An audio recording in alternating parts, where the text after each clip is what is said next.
Dans cette quatrième partie du cours sur Recherche étoile, vous allez apprendre à repérer une planète à l'aide des coordonnées célestes.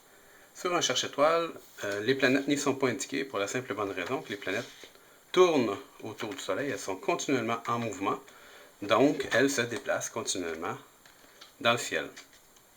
Ce qui fait que faudrait réécrire un nouveau cherche-étoile à chaque semaine ou à chaque mois.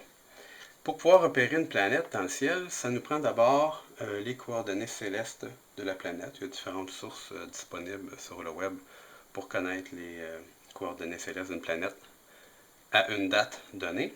Alors, par exemple, supposons qu'on cherche Jupiter et qu'on trouve comme information, comme coordonnées célestes sur Jupiter, on trouve 11h10 d'ascension droite et plus 5 degrés de déclinaison.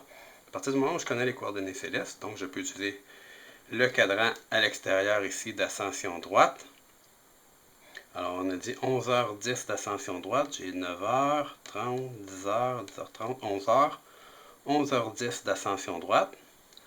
Je viens placer la languette ici vis-à-vis de 11h10 d'ascension droite, ici, comme ça. Et on a dit plus 5 degrés de déclinaison. Donc je remonte la languette de déclinaison. Le 0, il est ici, sur l'équateur céleste toujours. Je remonte jusqu'à plus 5 degrés et j'arrive ici. Donc Jupiter, elle est là dans le ciel, tout près en fait de la constellation du Lion. Je vais tasser ça pour mieux voir là. Comme ceci. Donc Jupiter, on a dit, elle est là dans le ciel.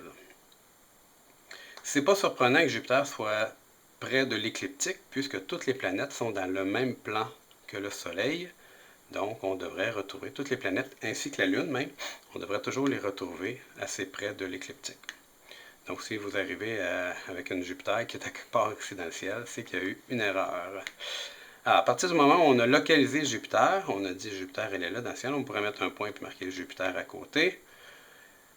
Si je veux savoir à quelle heure se lève Jupiter et à quelle heure elle se couche, je veux savoir si elle est visible pour une date donnée. Supposons qu'on est toujours au 1er août.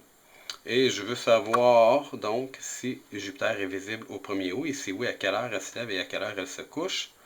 Donc, on a dit Jupiter, elle est là dans le ciel. Je viens placer toujours, encore une fois, l'horizon est. Tous les astres se lèvent à l'est et se couchent à l'ouest.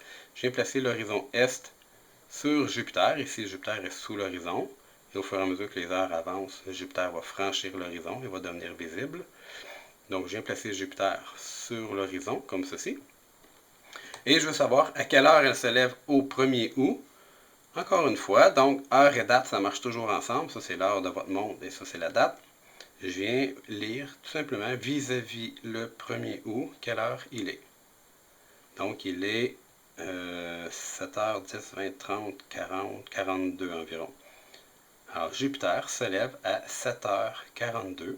Donc, elle se lève le matin. Elle est là dans le ciel. On ne la voit pas parce qu'on est ébloui par le soleil. Le soleil est déjà levé.